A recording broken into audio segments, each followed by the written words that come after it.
Hi, this is a video response to cathibee72's. Hi Kathy, response to your vlog where you talked about books. I love books, and I was just thrilled. I am amazed. You love some of the same kind of books I love, romance, but tied in with time travel, mystery, or a touch of the supernatural. So I was impressed. The very first thing I did was go and put a library hold on The Time Traveler's Wife, which as soon as I am able to get my hands on it, I'm going to read. Because I saw both the book and the movie, and I kept looking at it thinking, that could be interesting. But I never actually got around to reading it. So, anyway, this is so typical of me in making videos. I saw your vlog early this morning, and then I had to do some work, computer-based work. And, you know, when I first saw your video, I had so many things to say.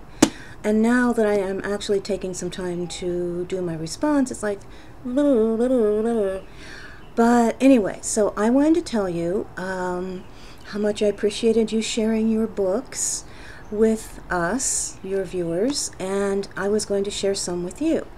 I don't have them in front of me to hold up and show you because I am actually going to start vlogging. This is completely off the subject, and at some point in one of my vlogs I'm going to show you my apartment where I thought I was going to move but didn't, so everything is packed away in plastic tubs. So if I want to read a book, I can kind of go through and get it, but it's a pain in the butt.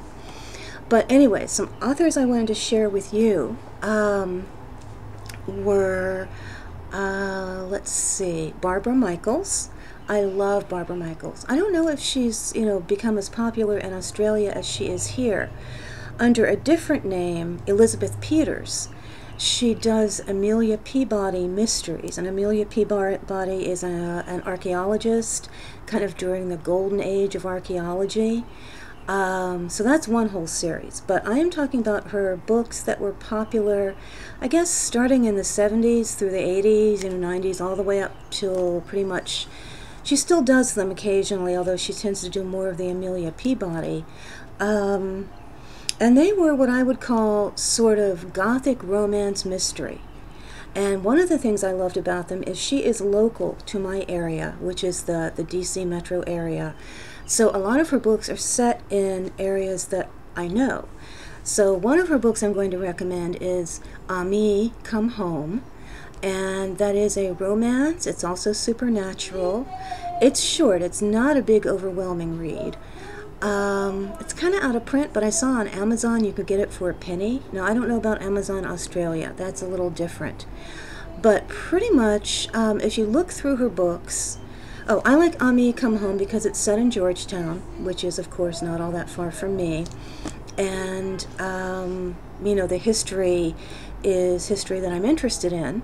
So, if you look through any of her books, though, any of like her standalone, not Amelia Peabody series, they will tend to be romance with a touch of the supernatural and a definite inclusion of history or all sorts of interesting topics. For instance, in one of her books, she likes to deal with vintage clothes, like vintage antique clothes. And someone has a little shop and gets involved in mysteries, but there's a lot of reference to the fashions. In another one of her books, she put me on camera and I become stupid. She talks about like gardening with original heritage, I think is what they call it, heritage types of flowers.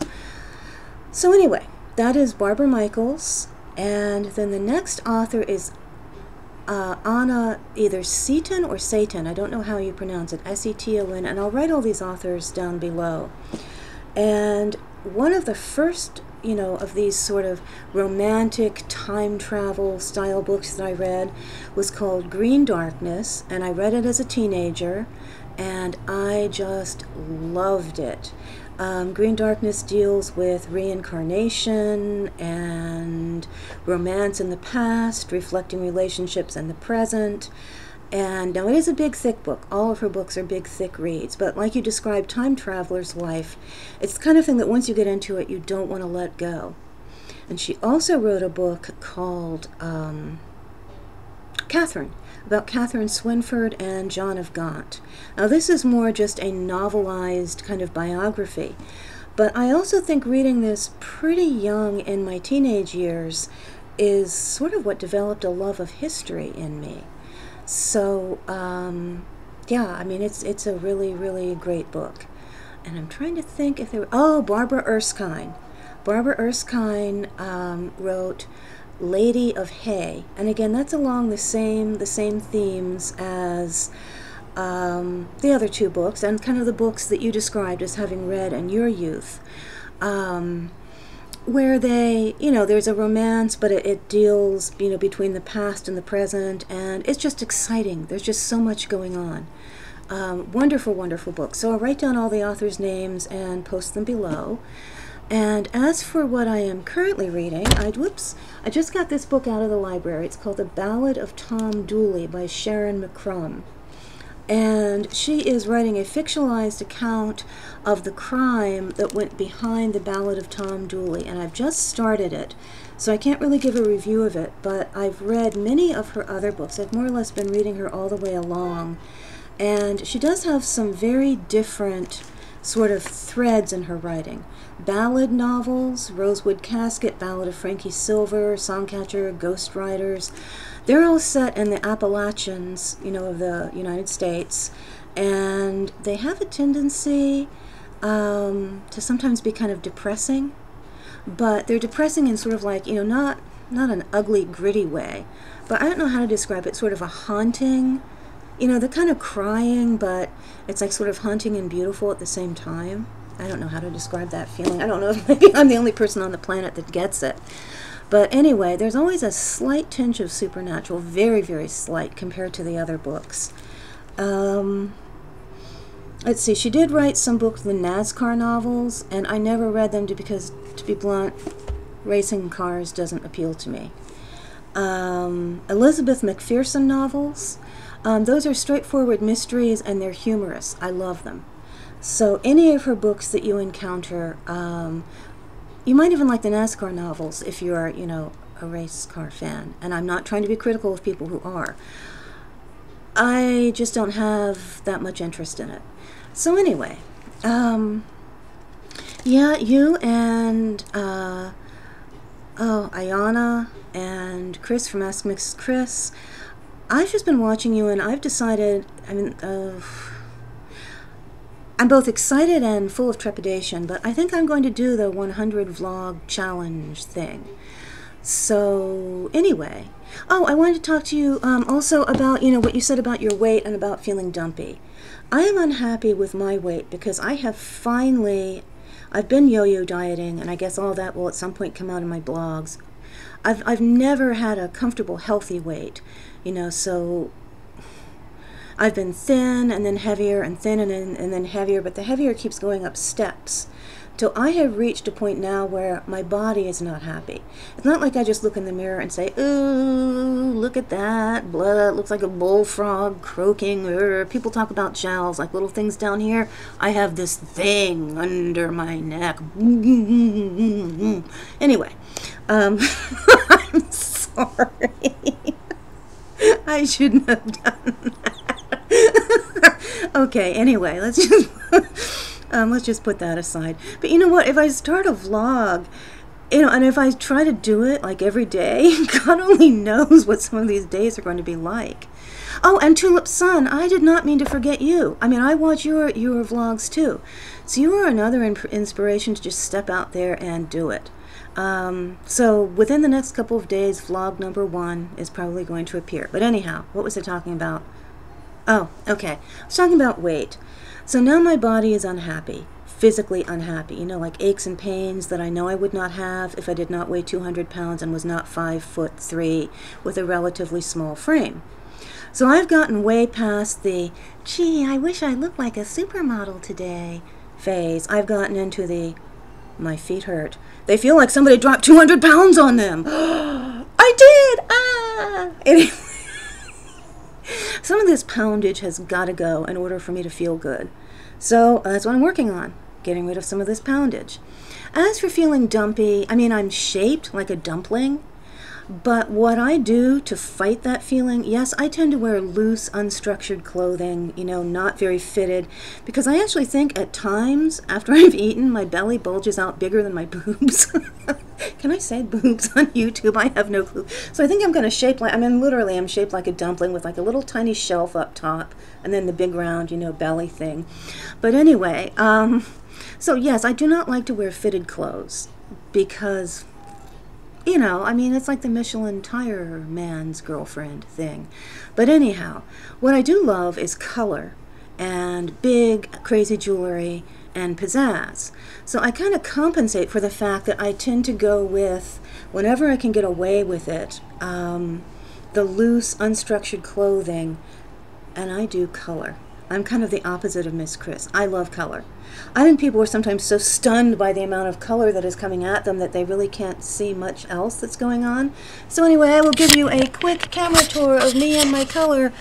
Ooh, am I standing up? Are you seeing it? I don't know what. Okay, let's see. How's this looking? Yup. Are you saying, is she wearing a bright yellow skirt and a bright blue top?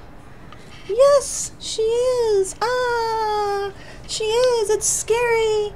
Oh, and it's a ruffled, you know, like a tiered skirt, too. No, no, no. And I use the excuse of putting these two colors together with the little bit of, like, blue and yellow mixed together in my necklace. So there you go. You could consider it frightening. You could consider it God only knows what. But, yeah, I do feel you on the dumpiness. I really do. And C. Watts, by the way, did a video response to Ask Miss Chris. And she has changed my summer. C. Watts has changed my summer. So I don't think she'll ever see this video, but if she does, thank you, thank you, thank you. Because she was talking about being embarrassed of her arms and not showing her arms. She lives in the South, so I imagine her summers are even worse than DC summers. You know, the humidity, the heat, you wear makeup, you walk across the parking lot to your car, and it's just gone. It just, you know, the humidity just washed it off kind of summers. Well, I used to do only sleeves this long, no matter what, because my arm is, like you showed, you know, the granny arm thingy, boing, boing, boing. So, here we go on YouTube, bearing the arm. This summer, thanks to C. Watts, I realized, you know what, my arms are in big sleeves. And besides, it's not like I would look, like by covering it up, people think I have size 5 arms on this big body. I have this big body, what do they think my arms look like? So, thanks to C. Watts, this summer, tank tops come back out, and I am going to wear them. And I have now done my first moment of humiliation here on YouTube. I showed my arms. This summer, tank tops come. Anyway, this is my video response to you. I love watching people's vlogs. I'm going to start vlogging too. You don't have to watch. That's the cool thing about vlogs. If you don't like them, you just go watch something else.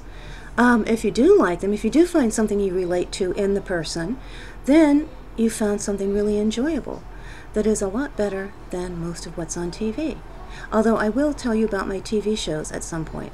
So anyway, oh, I have to run. This is one of those days. I have like a million things to do, and none of them ever seem to get done. And when I set a day aside to like try and take care of all these little odds and pieces and bits of things.